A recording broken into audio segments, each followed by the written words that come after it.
Hello everyone, welcome back to my channel নিপাস creation. আমি নিপা। আশা করছি তোমরা সবাই খুব ভালো আছো আর আমিও খুব ভালো আছি। চলে এসেছি নতুন আরো একটি ভিডিও নিয়ে। তোমাদের কিন্তু মনে অনেক প্রশ্ন থাকে, যাদের আমি পার্সোনাল ভাবে গাইড করছি তারাও কিন্তু অনেক প্রশ্ন করে আমাকে যে দিদি আমার যখন আমরা ইন্টারকোর্স করছি তখন কিন্তু আমাদের স্পামটা টোটালি বেরিয়ে যাচ্ছে, এটার সলিউশনটা কি? তো তাদেরকে আমি একটা কথাই বলি আর তোমাদেরকেও বলছি, যাদের মনে এরকম প্রশ্ন কিন্তু অনেক আছে যারা আমার ইউটিউব ভিডিও ফলো করো। তো দেখো, স্পামটা টোটালটা তো যাওয়ার তো একদমই পসিবল না। আমাদের সার্ভিক্সের মুখটা কিন্তু একদমই ছোট থাকে এবং সেই সার্ভিক্সের মুখ কিন্তু আমাদের প্রতিটা দিন ওপেন থাকে না। আমাদের যখন ওভুলেশন পিরিয়ড থাকে তখনই কিন্তু আমাদের সার্ভিক্সের মুখটা ওপেন থাকে এবং তখনই কিন্তু আমাদের স্পামগুলো ভেতরে যেতে পারে। তাছাড়া কিন্তু আমাদের স্পামগুলো ভেতরে সেই পরিমাণে যেতে পারে না, তখন কিন্তু আমাদের যে স্পামটা আছে ছেলেদের, সেই স্পামটা কিন্তু বেরিয়ে যায়। সে তুমি সারাদিন যদি সেই পজিশনে থাকো, লেগ আপস দ্য ওয়াল যদি পজিশনে থাকো, তাহলেও কিন্তু বেরিয়ে যাবে তোমার এই স্পামটা। তো সেক্ষেত্রে আমি বলবো তোমাদের চিন্তার কোনো কারণ নেই। আর স্পাম অতটা যেতে হয় না প্রেগনেন্সির জন্য, কিছু ড্রপ গেলেই কিন্তু প্রেগনেন্সি কনসিভ করা যায়। তার মানে 2 ml ধরো, 2 ml স্পামের মধ্যে যাদের হাজব্যান্ডের হেলথ ভালো আছে, প্রচুর পরিমাণে কিন্তু স্পাম থাকে। মোটামুটি 80 মিলিয়নের মতন কিন্তু স্পাম থাকে। অনেকের আরো বেশি থাকে, অনেকের কম থাকে, যার যার হেলথ অনুযায়ী থাকে। তো এত মিলিয়ন স্পামের মধ্যে কিন্তু তোমার কিছুটা স্পাম গেলেই পরে প্রেগনেন্সি কনসিভ হবে। কারণ এগটাকে ফার্টিলাইজ করার জন্য কিন্তু আমাদের জাস্ট একটা স্পামের প্রয়োজন, আমাদের কিন্তু হাজার হাজারো স্পামের প্রয়োজন হয় না। তো তোমরা সেদিক থেকে একদম নিশ্চিন্তে থাকতে পারো। আর তোমাদের যদি ওভুলেশনটা একদম ঠিক করে হয়, তোমাদের যদি ভেতরে নর্মালি সব জিনিস ঠিক থাকে, ধরো তোমরা লাইফস্টাইলটাকে ভালোভাবে মেনটেন করছো, কিছু মাস থেকে 2-3 মাস থেকে ভালোভাবে লিড করছো, ভালোভাবে ব্যায়াম করছো, তোমাদের পিরিয়ডটা ঠিকঠাক করে আসছে এভরি মান্থ, তাহলে কিন্তু তোমাদের কনসিভের চান্স কিন্তু অনেকটাই হাই থাকবে সেই সময়টাতে। আর স্পাম বেরিয়ে গেলে কোনো চিন্তার কারণ নেই।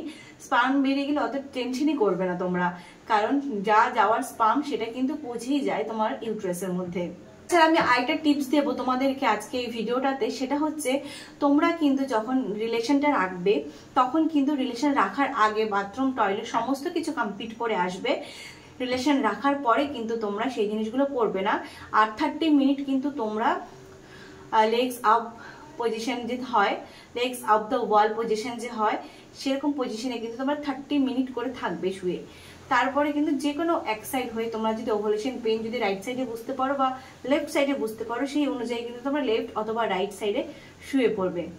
তো এই টিপসটা তোমরা ফলো করো, দেখো কি হয়, অনেকে রেজাল্ট পেতে পারো। আর তার সাথে সাথে তোমরা যারা ইনফার্টিলিটি ট্রিটমেন্টে আছো, ধরো তোমরা যদি ফলিকুলার স্ক্যানিং বা ফলিকুলার মনিটরিং করে তোমাদের ডক্টররা যদি দেখে থাকে তোমার একটা র্যাপচার হচ্ছে কিনা বা র্যাপচার করে ইনজেকশন দিচ্ছে কিনা, সেক্ষেত্রেও বলবো তোমরা কিন্তু মোটামুটি যেদিন তোমাদের ফলিকুলারের এই র্যাপচারে ইনজেকশন দেওয়া হবে, তোমরা কিন্তু একদিন আগে থেকে রিলেশনটা স্টার্ট করে দেবে।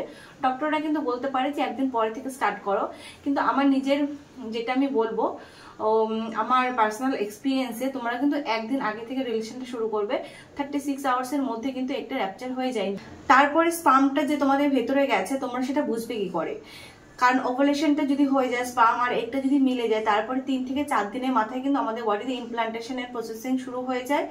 যাদের কনসিভ মানে চান্স থাকে তাদের কিন্তু ব্রেস্ট পেন তখন থেকে শুরু হয়ে যায়। অনেকের ব্রেস্ট পেন পিরিয়ডের পরে শুরু হয়, সেটা তোমরা আলাদা করে কি করে বুঝবে? যাদের তোমাদের ব্রেস্ট পেন হয় পিরিয়ডের আগে, তারা কিন্তু নোটিস করবে পিরিয়ডের ব্রেস্ট পেনটা কত নম্বর দিন আগে থেকে এই মাসে আমার শুরু হচ্ছে। আর যাদের ব্রেস্ট পেন হয় না তারাও কিন্তু ব্রেস্ট পেনটা নোটিস করতে পারো। আর যাদের ব্রেস্ট পেন একদমই হয় না, মানে একদমই কি প্রেগনেন্সি আসার পরেও কিন্তু যাদের অনেকে ব্রেস্ট পেন হয় না, সেটা গিয়ে পিরিয়ড মিস হওয়ার 2-3 দিন পরে কিন্তু অনেকে শুরু হয়। তো সেক্ষেত্রে কিন্তু তোমরা এইভাবে নোটিস করতে পারো তোমাদের ব্রেস্ট পেন গুলো কত নম্বর দিন থেকে শুরু হচ্ছে, আফটার পিরিয়ড শুরু হচ্ছে না বিফোর পিরিয়ড শুরু হচ্ছে।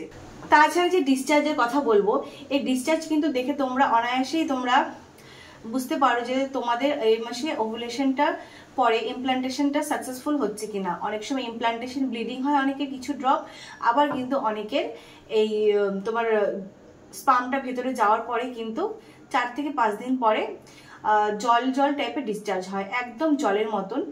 তোমাদেরকে আমি নেক্সট একটা ভিডিওতে দেখিয়ে দেবো ডিসচার্জের ডিফারেন্সটা, তোমরা কিন্তু ওটা দেখে মিলিয়ে নেবে হ্যাঁ কিরকম ডিসচার্জ হতে পারে প্রেগনেন্সি আর পিরিয়ডের ডিসচার্জ। তো তো আশা করছি তোমরা বুঝতে পেরেছো। আর সত্যি আমি এখন ভিডিওটা সেমন করে কন্টিনিউ করতে পারছি না, আমার একটু প্রবলেম হচ্ছে। দেখা হচ্ছে পরের ভিডিওতে। সবাই ভালো থাকবে, সবাই সুস্থ থাকবে, সবাইকে টাটা বাই।